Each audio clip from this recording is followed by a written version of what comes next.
But so Kingdom gonna have to respond in game number 2 against the aggression from SoaR. We'll see how they pick and ban against them. I hope we see the Ymir one more time. I think it was an excellent choice coming out for TsmaII. Given a correct matchup, I would like to see the Ymir come out. Is Ymir a character that can just sort of, you can always pick Bologna. You can generally always pick Osiris. Can you always pick Ymir in the solo lane? Or do you need that counter matchup like Cabrakan where you stop the tremors? Well, Ymir will definitely be more favored if you have, let's say, 2 hunters or a very hyper carry hunter and mid laner. Unfortunately, the Raijin wasn't able to really go off in the late game to allow the presence of the Ymir in these team fights. Now, we saw the Ymir dominate in the laning phase early on, but he wasn't able to transition that into team fights because of how aggressive the 3v3 was from SoaR. And yeah, I think, real talk, totally, Kata just didn't hold on to the element. I'm trying not to say drop the ball. That's my work for this week, but Kata just didn't do it for me. There was a lot of setup from Ymir. We saw 2 3-man stuns, we saw walls, we saw ultimates slowing down to everybody, and there wasn't that big burst from Raijin. I think if we see maybe a different mage in the hands of Kata, maybe we see a little bit different because Ymir did the job. And there just wasn't, it's a push and pull.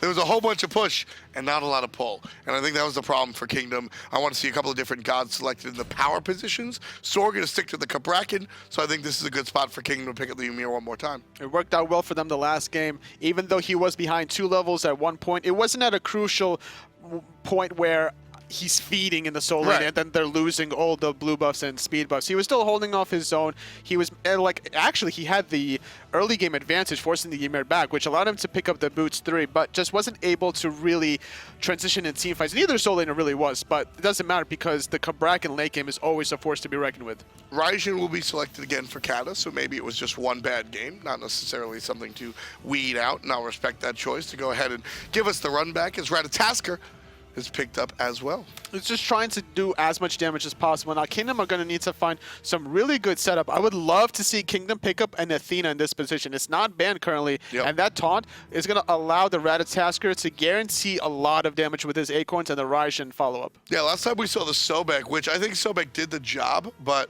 just looking at the rest of the players, I agree. I think the Athena would be a nice selection here. SoaR, they've got 2 picks coming. Cabrakan has already been selected. With the Ratatoskr, I think we see the Thor one more time, but instead we'll see the Awilix. Interesting selection as Thor has been banned out, so the Awilix is the adjustment that SoaR will be choosing here. And then the third selection here will be the Janus. Absolutely. Trying to have the mobility. Yeah, no reason to change it. We noted a number of times how fantastic aggro was on this character. And Awilix provides something that a lot of junglers not necessarily will have. Is that knockup is very undervalued. Whereas, like, yeah, you can have some stuns coming out of the Thor, the Kali, a slow from Nemesis. Sure. But this knockup does a lot of things because it also sets up the Feather Step. And like we were talking about before, Kingdom Esports synergizing their Raijin Rat combo even better with this Athena pick. Yeah, just understanding it. Very, very intelligent. Kingdom Esports, they select the Athena just so they can hurry up and get to the ban phase and get Sobek off the table. You don't want to deal with a Wheel of Sobek anytime soon. Now, there's also the gap that you have to worry about, or the Bacchus. So one of those 2 will definitely go through. So they decided to ban the Hu-Yi instead, recognizing that the late game coming out of Keegs was just too much for McSaltyCakes to really handle. And also, Kingdom Esports had a couple of good looks at the Gold Furies, and Hu-Yi is very strong at preventing those. So if you're going to be able to push the opponent out and find those objectives, better take some of the area denial ultimates out. So Kingdom going to pick up the Apollo, trying to find a lot of globals on their composition so far. You have the Apollo, the Athena, and the dual lane. Sylvanus. So the thing about this style is SoaR recognizes that let's play a different style. Let's play a little bit more conservatively and try to find a more sustained laning phase, which means that more than likely Brochacha won't be rotating as much as he was with the Ares. And now you're having the Cupid sustain on top. So this right here, you know what this is? We want to stay in lane forever. Chapo, carry us to victory. This is a jungler game. This is a long laning phase for Sylvanus and Cupid. Janus will rotate when needed. This is a jungler show for SoaR. They want Awilix to get some early kills, get some early pressure in that mid lane, push into some invades, and then get a lead to get some early kills either in the dual lane or in the mid lane. That's exactly what SoaR are looking for. And Kingdom, love it. Thank you. Kingdom make a couple of changes. They said, hey, listen, the Ullr worked out fantastically. Let's give you Apollo to see if now when there's a problem across the board, you can go help out. You can take the Athena with you. But everything else was fine. Let's leave TsmaII on the Ymir because it was fantastic. Toasty on the Ratatoskr was also fantastic. Like I said, I wasn't the #1 fan of Catalyyyst Raijin, but maybe it was just a fluke, and we'll see a better game out of him this time around. Kingdom Esports are certainly hoping for it. The fans are certainly hoping for it. And here, as we get into it, SoaR are looking strong as well. But they've got an interesting dual lane this time around. Possibly one of the last times we'll see Cupid played. Not with Cougar coming up shortly afterwards. Something that I wanted to point out was the fact that with the dual lane that you mentioned, not leaving the lane, and it's specifically because of the double global presence coming out of Kingdom. The one way you counter the globals is to bring the fight to them, so that way they don't use the globals on the other side of the map. So you're just going to sit in that lane the whole time and, all right, leave. We'll take 2 towers. Not a problem. They've got the sustain out the ears. Like, you've got heal from Sylvanus, heal from Cupid. You give Cupid back mana. This is a very big sustain lane coming out from SoaR. And the ultimate's more than likely, as long as SoaR can out-sustain Kingdom and put pressure onto that tower, that might force defensive ultis just to get back to the laning phase. Apollo might have to ulti, and the Athena might have to ulti on top of the Ratatoskr for an aggressive play. We'll keep an eye on that lane for sure. But right now, we're on Catalyyyst on the Raijin. Take 2, folks. We'll see if he can be a little bit more successful this time around. Raijin is a tough character to play, honestly. His hitbox is deceiving. He's very big, so you sort of just expect him to be tanky like his Zhang Kuei, but he's certainly not. His escape is more often used as an initiation. He's a very odd god to play. It looked like ElAggro might have stolen one or both of those mid-harpies on the left-hand side. Yeah, team was separated by 70 gold, so it looks like it was a 1-for-1. And then Brochacho goes ahead and, or Chapo rather, picks up the left side harps. And now with that, they're just going to be able to get those fire giant. I'm surprised that neither team elected to do that. Instead, prioritizing contesting the right side mid harpies. Ratatoskr was toying with the idea of rotating to solo lane, but just going to try to rotate into the mid, picking up the farm instead, playing a little bit more safe. Now, if they found the kill onto the solo lane this early on, that would put the Ymir in a really heavy snowball position, which is what ElAggro is going to try to do for his side. Yeah, he's going to try and push him forward. Ymir pushing forward by himself. This is trouble. One of the downsides of Ymir, he doesn't have any movement abilities. He's so far away from safety. And there's a tremor waiting. There's the feather step. There's a good freeze. And there's a better hit. Chapo with the first blood going to SoaR. I love the purification used by Chapo, making sure that there was no possible way this Ymir was going to get out, guaranteeing more damage, making sure that the knockup was good. The feather step was also well-timed and executed with the synergy from the Cabrakan. That first blood is going to put Chapo in a really good spot, but he's kind of in an awkward position, taking a lot of damage. That was a ton of poke coming out from the mage. Toying with death. Yeah, exactly. Just playing around with it, playing chicken. Walking in, all right, Burst Mage, what you got? Okay, that's what you got. I'll see you later. Yeah, he wants to maybe bait out the Raijin dash to allow the Janus to follow up and maybe poke out, maybe trade more poke because he'll go into the dual lane and get some sustain real quick. Exactly. Just dip in, say what up to Cupid and Sylvanus, heal back up, and then rotate around. That's one of the benefits of this composition as well, is that the jungler can always visit there. So game number 1 went to SoaR. A very successful performance coming out from the trio, honestly. And I think this is the core of the team. Brochacho, Chapo, and Aggro. KeegsMate has been stepping up recently and has really become a very important part of the squad. But the trio really performed very well. Now, looking to do it again is SoaR. 3-on-1, and Chapo kills Ymir again. It's surprising. We talk about that SoaR would probably look to be aggressive in the dual lane, but it's been the solo lane instead that they're trying to find these plays. And against a non-mobile Ymir that went teleport, obviously, instead of sprint, then it's very easy to pick on that target. You have a lot of lockdown as well with the Cabrakan ultimate, which we saw there, just buying a lot of time for the rotation coming out of SoaR. They didn't even have to use the ultimate out of the Janus to be able to find that kill. Red buff being looked at by SoaR, both sides, left and right. Here comes the invade. 2 players from Kingdom only here. One of them's Raijin, though, but will be zoned out. Slowly but surely, the basics from Janus will take out the red buff. Dash forward from 1. And that's what they were looking for. That's what SoaR was looking for. They didn't even want the buff. They wanted to fight. Brochacho gets knocked up, and he's going to get knocked down. Toasty responds with 1, but Chapo picks up another. 2 for 1 at the moment, and KeegsMate just pushes everybody out.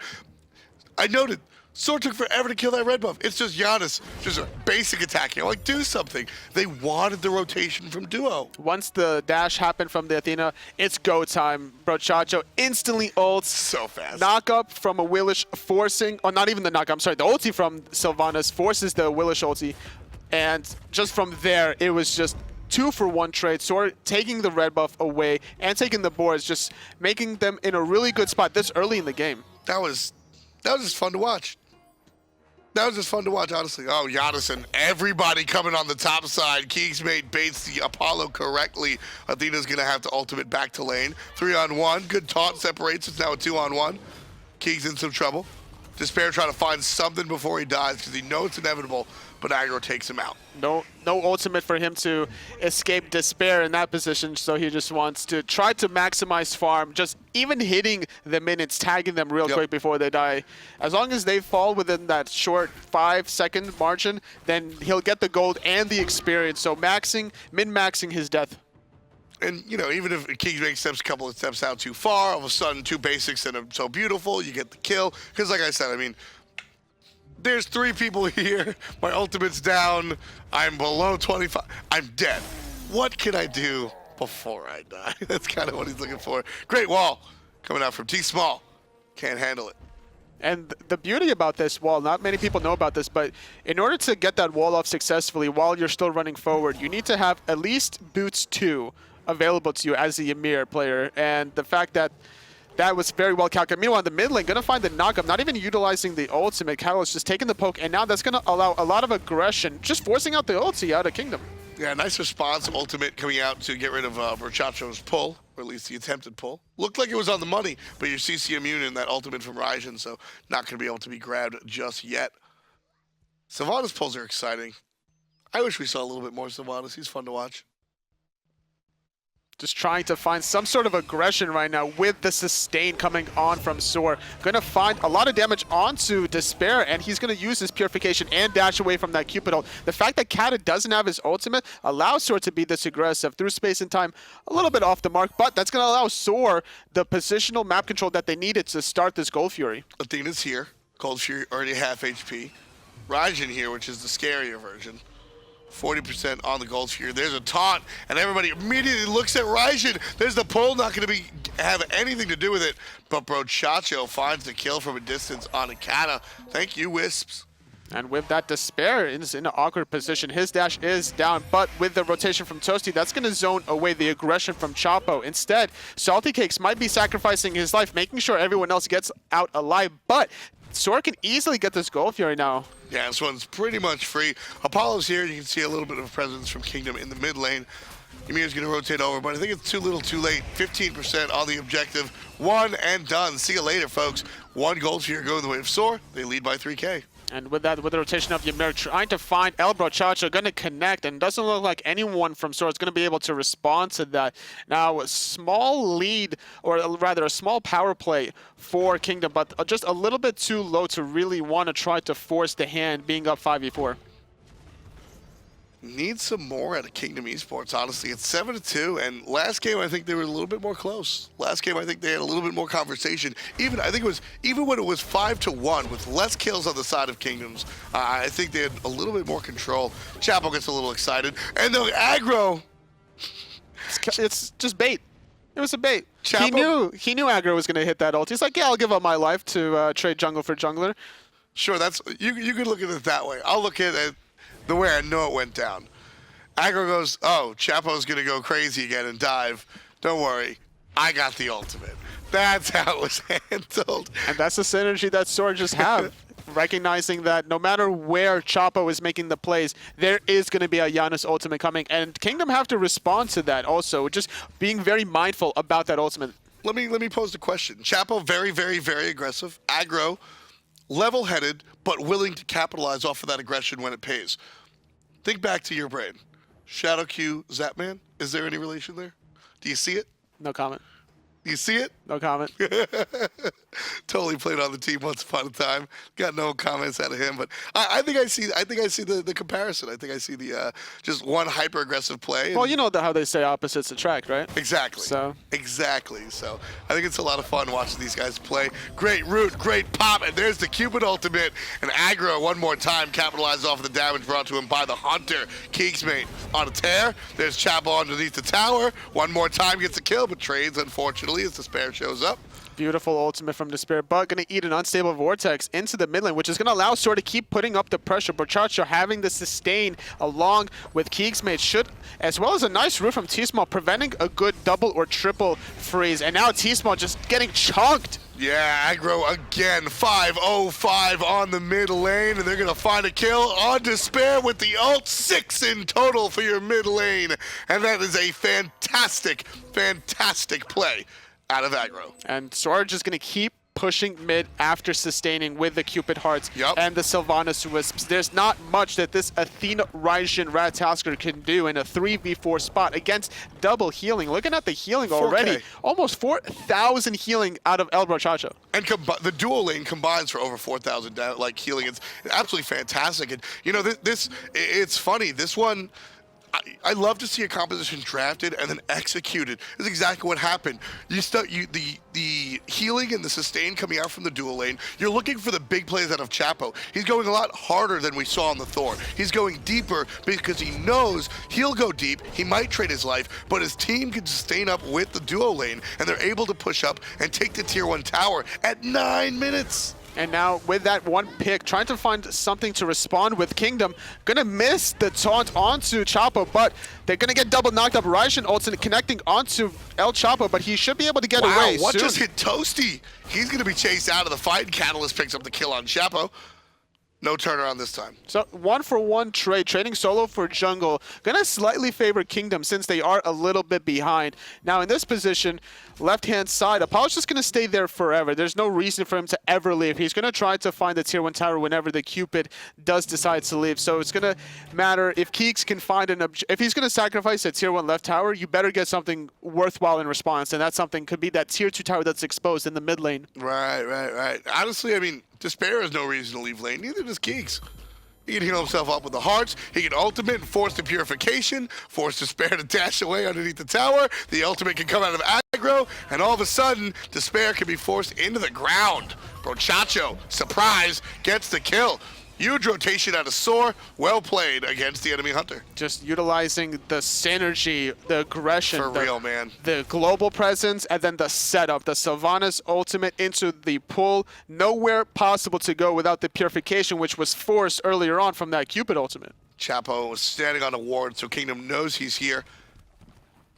And these are the small and steady plays you need to do as SoaR. You take the tier 1 tower. You're not about to dive the tier 2. Gold Fury is about to respawn any second. You're already winning these team fights in laning phase and slightly diving the tier 1 tower. There's no possible way that they can lose in the jungle. I love this team. I love watching this team. Chapo sitting there in the cove, knowing he doesn't have to show his face unless absolutely necessary. Waits, and then what does he do? Not just walks over, he wards the Gold Fury first. Like, these are all the small plays, like you said, the small plays that are very important, because once you have that 5K gold lead, you can go ahead and do whatever the hell you want. But before then, it's about making these. Look how gradual this is. So play by play by play by play by play by play. All of a sudden, 6K, now SoaR can go bang. What was interesting about that before the Gold Fury happened was the Cabrakan was proxy farming between tier 1 and tier 2, and the Apollo tried to ulti on top of the soul lane until just barely was able to back, and he had to turn around into the Gold Fury. So by the time he got to gold, there was not much mana on the side of Despair, and nobody from Kingdom can really respond because of just the control and the zoning that Uzzy did, kind of almost on purpose, I would want to say, between the tier 1 and tier 2. Yeah. Well, very, very well played by SoaR so far. 14-5 right now, and it's only 13 minutes in here, folks. But number 3 in North America is still leading by about 5,000 gold. Again, their mid laner returning seems to be a very, very important part. Everybody on the side of SoaR above 420 gold per minute. Very important part. This team is lit, and they are certainly blazing through the competition. Got to be careful when you're going through the trees if you're going to be that on fire. The ultimate from Cabrakan not in range. Going to find the ultimate from the Awilix response, however. Going to do a lot of damage, and TsmaII is going to fall. Yeah, the ultimate out of the KeegsMate after the ultimate out of Sylvanus, absolutely fantastic. Just ensures that the players are going to get hit by that Cupid damage. Chapo's going to jump away. Uzzy's not. McSaltyCakes falls down. Athena takes another slumber. 4 deaths in total for the support. So with the rotation of KeegsMate, there's going to be a response from Despair on the left-hand side, finding the Tier 1 tower. However, we mentioned you better get something in response. SoaR finding the kills and find the Tier 1, trying to extend this into the Tier 2. The pull is good. Wow. Onto Catalyyyst, and he's going to fall. The dash forward, KeegsMate puts a cork in it. Catalyyyst going to fall right on down. Pull, stun, dash, follow-up. See you later. SoaR again with a Tier 2 tower while Chapo responds, defends the tower on the left. Excellent execution from SoaR. SoaR up 8,500 gold, and TsmaII might have overstepped as he gets pulled, and there's not many places he can go from here, except back to the graveyard. Yeah, heart bomb. See you later, man. Great taunt coming out from the Athena. Might extend his life by a handful, but Uzzy, retribution for last game. Uzzy got handled in the lane. Ymir just took care of this Cabrakan, could not handle it. And then honestly, outside of 1 or 2 ultimates, SoaR, like, Uzzy really didn't have an impact in game number 1. Game number 2, completely different story. Uzzy, he's 2-0-7. He handled himself in lane. He's handling himself in the game. And then Chapo, just doing Chapo. 6-3-8 on the jungle. Top player damage. We mentioned, this was the game that Chapo has to go extra hard, and his team will sustain up, and that's what we're seeing. And the reasoning why Uzzy was able to be put in this position was because of Chapo, because of that early gank, and because of the rotation later on, about 1 or 2 minutes shortly after, finding the second kill, as both soul laners were about level 5 or 6. Now SoaR taking full advantage of it, closing to the 16-minute mark of the game. They're already up almost 10,000 gold, and they're forcing Fire Giant. They're forcing Fire Giant with 2 players in base, and aggro getting the red buff. I don't know if I like this play. I think this is one of the most aggressive plays we've seen in a while. Well, they forced out the Athena ulti, and they're going to reset with the sustain that's available to them. So overall, just forcing out the Athena ult. Not bad. That's a win. That's a win. You know, I think I would have liked that more if it was 4 players with the Fire Giant and you see the Janus just on the other side of the map because you can ult over there, no problem. But if you get the Athena ult, I certainly can't complain about it.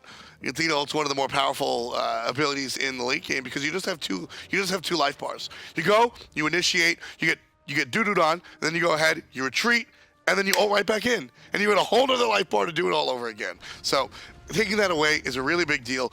Kingdom now have to defend against their Tier 2. They don't look like they want to do that, Tully. No, they want to be able to find a fight. SoaR looking for something in the mid lane. A lot of damage onto Catalyyyst. Chapo being very patient, trying to find the pick, but not going to connect. However, the left-hand side, Despair is able to push that Tier 2 tower. However, Uzzy does make the rotation. And there's the ultimate out of the Ymir. It's not going to be enough. Still alive, and Catalyyyst takes out Chapo, so it will be enough on the side of the Ymir. Doesn't look like much rotation or follow-up coming from the guys on SoaR. Uzzy's going to have to defend on the left. Taunt onto KeegsMate.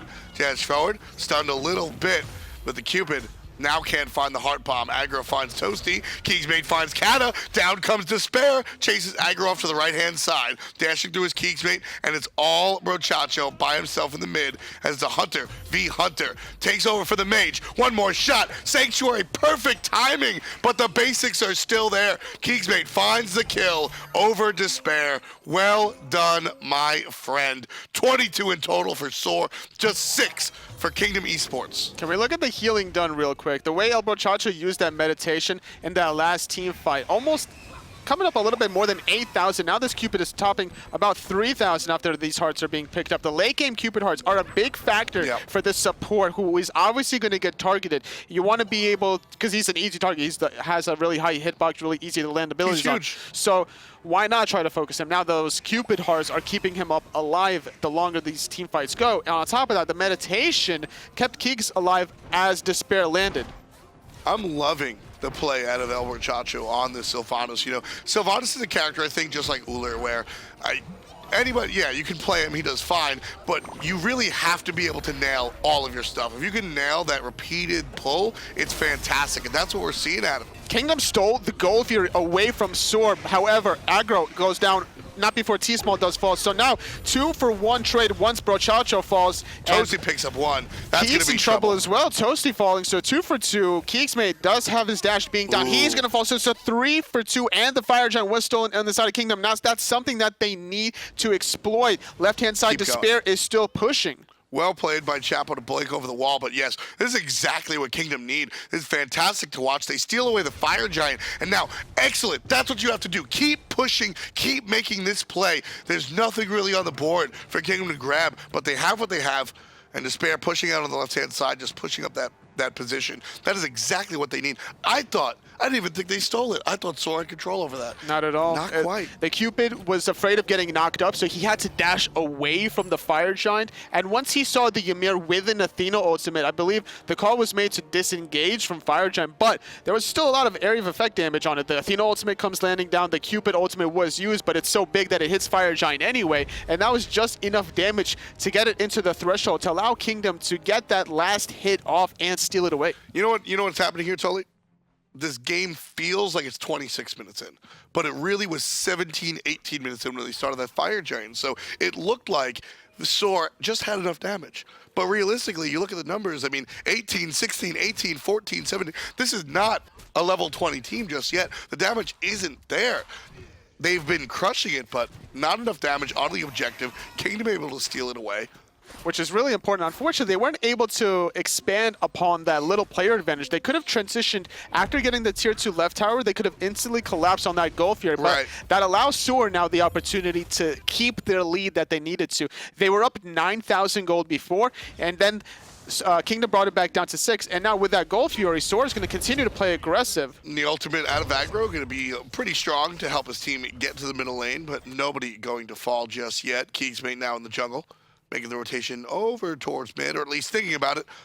It's definitely more interested in that tier 2 tower, I believe. And now in this position, this Kingdom are trying to find anything possible for them to take, and they're going to move Despair into the solo lane, trying to find the tier 1 tower, possibly tier 2 if he's left alone long enough. Yeah, this is a good play.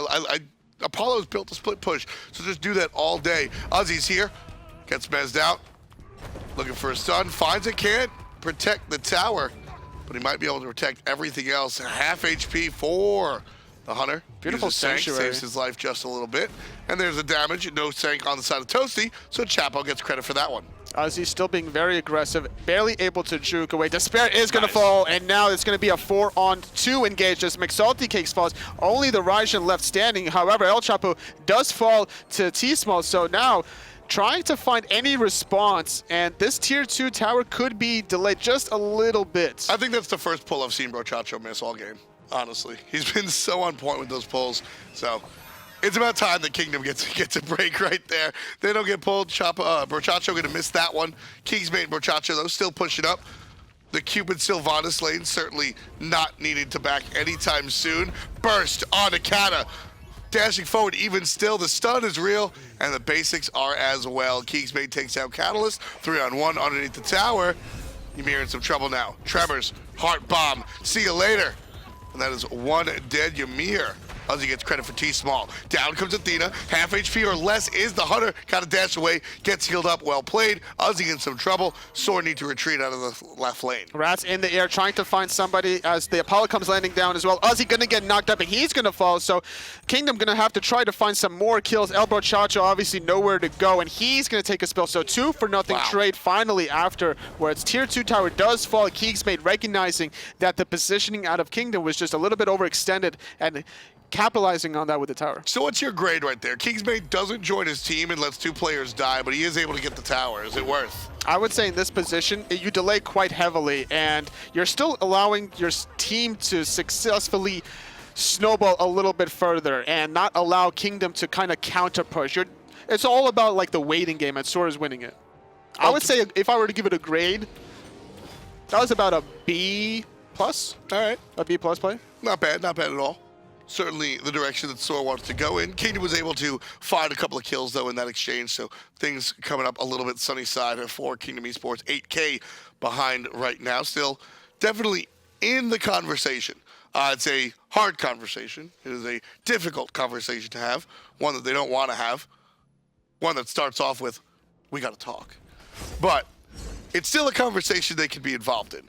Once you reach 10, 11, 12, it's sort of just like, all right, we'll see you next time. But I think with 8K, a quick Gold Fury, another Fire Giant steal, and a winning team fight, you're back on even keel. They're still in it. They just have to rely on this Apollo getting to the late game. He does have Chinsai's available, working on that Executioner currently. As soon as he gets some penetration, some more penetration online, with preferably the Titan's Bane, then he could really start shredding the Sylvanus and not allow him to get in position to just find the right ultimate. That's the one thing that Kingdom has to watch out for about grouping up against the Sylvanus. I mean, you say the Sylvanus, I say the towers and the structures. Despair has been by himself the entire game, just looking for the split push. That Titan's Bane allows him to do what he wants to do, so much more so. Blink forward, ultimate out of the tree, also finds the root, just isolating Ymir by himself so the rest of the team can look towards the Fire Giant. KeegsMate and Uzzy finally going to pull off, and they see Toasty on the backside. Fire Giant now still in combat, not leashed just yet, so not healing up.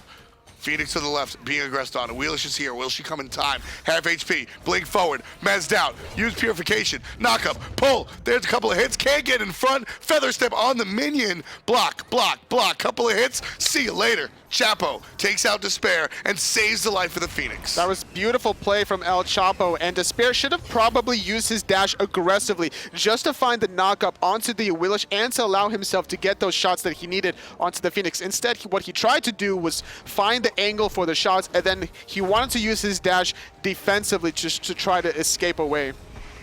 Aggro now with the rest of the team on top of the Fire Giant. Here comes Uzzy, trying to use Tremors to zone out just a little bit, but Uzzy's going to be the one zoned out. TsmaII gets credit for taking out the solo lane. Raijin in some trouble. Sanctuary pop, but Chapo looking for the kill. Feather Step and gone. One kill going the way of Chapo. 11 in total for the young jungler. And the sustain, look at just how much it is. He was at about 10% health. Now he's at about 70 to 80%, no problem. And SoaR are going to start up the Fire Giant in a 4-on-2 position. This one looks pretty good. I think there's a little bit too much distance. It's just TsmaII. Chapo's here. Has the Magi's Blessing as well. Blinks beyond. No knockup, but still able to control. Wall's not good enough. Aggro takes out McSaltyCakes. One more for the mid lane. Chapo just zoning out TsmaII, not allowing any sort of shenanigans happening out. However, there's two ultimates coming from Kingdom, so that's going to force SoaR to disengage just for now. Toasty, he scared them the last time. He's going to scare him this time. SoaR do not want to lose to Fire Giant twice in a row. So leash they will. And Despair will ult to what he thought was the fight. And the fight is over by the time he makes it there, so he just kind of lands in mid lane. He could have potentially looked for the Gold Fury landing on that. If you're about to give a Fire Giant, look for something to take quickly on the Gold Fury side of things. Now, the red buff had just spawned as he was flying over. He could have landed on the Gold Fury. The fact that SoaR disengaged from Fire Giant doesn't allow Despair to split push the left-hand side, so that was a good disciplined play. Just could have wanted to see a little bit more capitalization coming out of that play. And I think we'll see more of that as time goes on. Keep in mind, this is the first week that we're seeing Despair on the side of Kingdom Esports. Unclear if it's a sub or a replacement for SealCar, but Despair has shown just a natural affinity to play the game. He's got these mechanics. He's got a couple of the small decision-making skills. But like you said, the big picture, we need to see more of that. And honestly, that's just experience. That's where the veteranship of guys like Brochacho and Aggro really come into play. Just going to need to have that leadership to set him off in the right footing. So with that, SoaR, 27-minute mark. Their lead is pretty comfortable right now at 9,000 gold, extending their experience lead. But experience at this point in time doesn't really matter. So Despair still trying to split push on the left-hand side. That's the reoccurring theme, as his ultimate is still down for a little bit. By the time this Fire Giant does start, it should be back up. Makes about sense. And like I said, that's what you want your Apollo to do. You want your Apollo to force somebody out of the fight. And Chapo, he's been doing so well, 11, 5, and 10. I mean, if Chapo's the one that has to go defend the Phoenix, I'm fine with that. It's not going to be the Hunter. It's not going to be Aggro on the Janus. Certainly not a Guardian. It has to be the jungler. And he's, you're taking the jungler out of the fight. I'll take it. And it could also be potentially the Soul Laner, since he does have teleport. And what I would love to see out of Despair is if he does force the early teleport out of Uzzy, just to do a quick loop-de-loop and come back into the left-hand side just to find that Phoenix. Might just happen. This time around, Despair going to go ahead and follow up his own minions towards his own base. Despair giving chase. Not going to find it. Cabrakan will be safe inside. Cabrakan with Wingblade. You're not really going to catch that guy. Not a chance. Not a chance at all. That's not a race I would want to try to put a bet on. That was cute. You saw that. Chapo wanted to read the retreat coming from the rat, so jumps over the wall. The rat sees it and just goes the other way. And Chapo, he stood there for a moment like, where'd he go? Oh, okay. It was very funny. I enjoy those trickery plays. SoaR gonna force the Fire Giant. Dash forward from Cupid to amplify that attack speed. A heal from Sylvanus giving protections to his team. And everybody being zoned out by Chapo. Here comes the rest of the squad from Kingdom. And a wall is going to separate Ymir for a while, but blink forward, well done. Looking for an ultimate as Cupid pops it.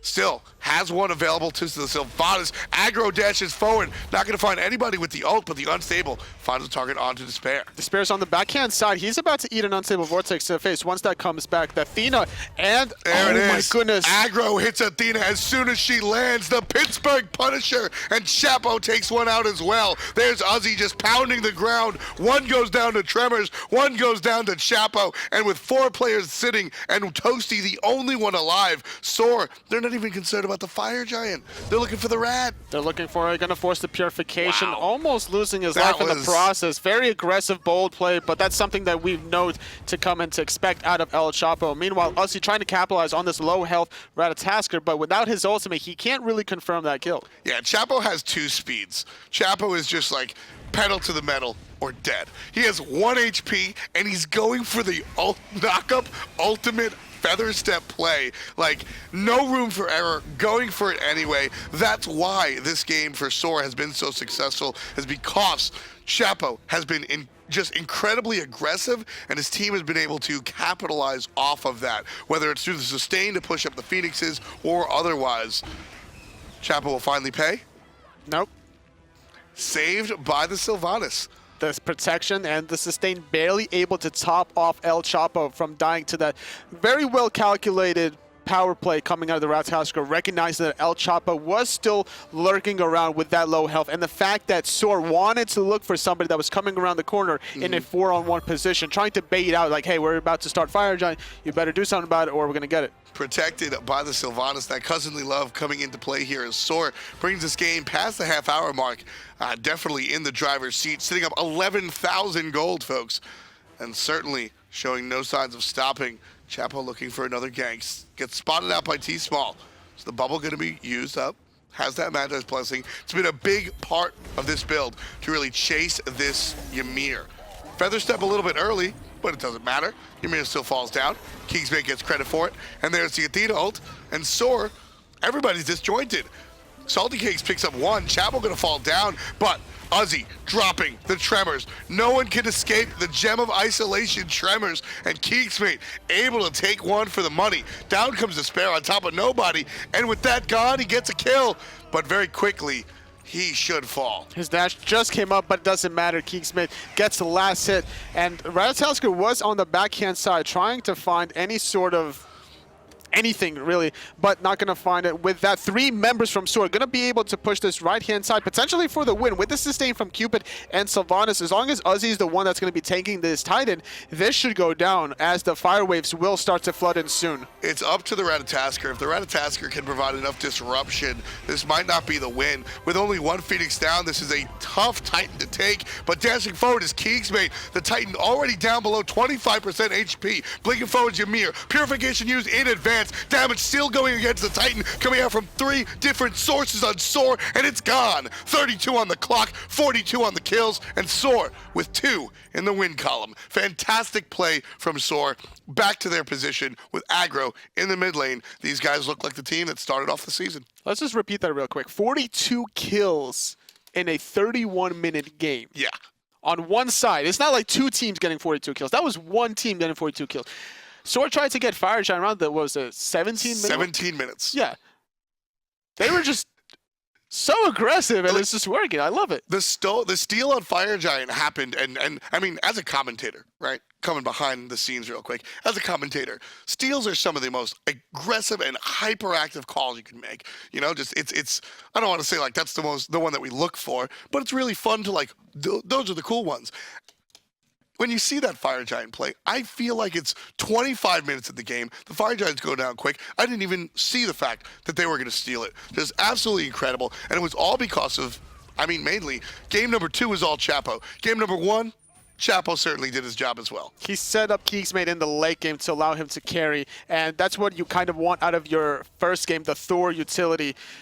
The second game specifically, just the early pressure that he brought with this Awilix pick, setting up Uzzy in a beautiful spot with that first blood allowed just more aggression and allowed Uzzy to really snowball. Yeah, I mean, Aggro, Brochacho, and Chapo, like I said, are really the core of this squad. These 3 guys are for me, the lifeblood of this team. And I think in this set, this was the first set that I really saw KeegsMate become a real part of that. And I think watching all 4 of these guys growing together, and then Uzzy in game number 2 as well, this is a team that I think a lot of people are very excited about. With the change here, they improved to 6-4, still number 3, and Kingdom Esports, unfortunately, still have yet to find a win. And what I love about SoaR is their ability to change their style of the game. Between game number 1 and game number 2 is just totally different, going from an aggressive Ares to a more passive Sylvanus in the support position. It's very difficult right now to read SoaR, and this is what they need to do in order to find these wins and maybe overtake either Eagle or Most Wanted. Yeah, like you said, the ability for it's impressive to me because Chapo is such a one-trick pony once upon a time. He was just, look at me, I build Transcendence on tier, and I'm going to be the super aggressive guy. And between just teaming with his team for a long time, Wiegand joined the squad for a little bit, gave them a little bit insight. We've gotten to see Chapo specifically improve, but the team in general to become this multifaceted squad, like you noted. Game number 1, Ho Yi and the Ares, hyper aggression in the long lane, and Chapo can just sort of mitigate what the enemy jungler is going to do, Thor versus Ratatoskr. Different story in game number 1, passive as possible in the long lane, and just let Chapo go ham, and he picks the Awilix. Chapo and Aggro wind up with both over 11 kills each. And what was it? How many kills? It was 42 in the second game in 31 minutes. Incredible, folks. Don't know how we're going to top that, but we will. We've got 2 more matches coming up for you. Stay tuned, grab a drink, grab a snack. We'll be back with more SCL.